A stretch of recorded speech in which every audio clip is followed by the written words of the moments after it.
নমস্কার বন্ধুরা, পুটু ফুচকে ব্লগে তোমাদের সকলকে স্বাগত জানাই। আজকের ভিডিওটা একটু অন্যরকম হতে চলেছে, কারণ আজকে আমি আমার মামা বাড়ি যাচ্ছি। তো ভিডিওটা দেখতে থাকো।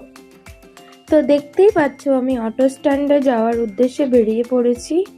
আর এই দেখো, এটা আমাদের অটো স্ট্যান্ড, যেটাকে সবাই হরিতলাও বলে। তো দেখো আমাদের অটোও চলে এসছে, তো চলো যাওয়া যাক।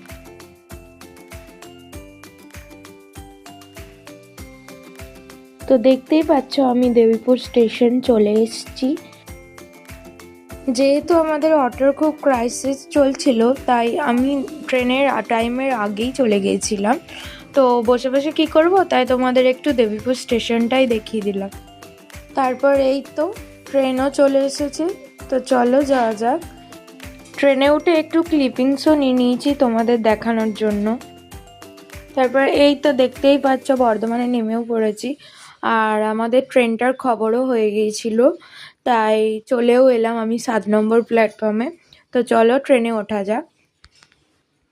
শুধু শুধু বসে থাকতে বোর লাগছিল, তাই তোমাদেরও একটু বর্ধমান স্টেশনটা দেখিয়ে দিলাম।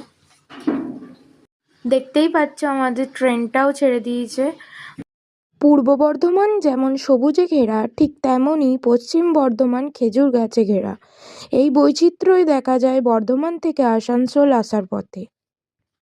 সেই বৈচিত্র্যময় দৃশ্য দেখতে দেখতেই আমি চলে এলাম আমার গন্তব্য স্টেশন রানীগঞ্জ। এই তো আমি স্টেশনেও নেমে পড়েছি, তো চলো এবার আমার মামা বাড়ি যাওয়া যাক।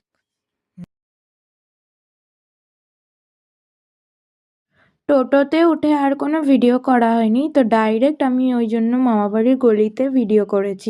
এই মন্দিরটি মা কালীর মন্দির, আর এই যে এটা হচ্ছে আমার মামা বাড়ি। চলো তাহলে বেলটা বাজানো যাক। আমি জানি আমার দিদিভাই দরজাটা খুলবে, যেমন ভাবা ঠিক তেমনই ওই খুলেছে। তো চলো আমার দিদাকে দেখাই তোমাদের।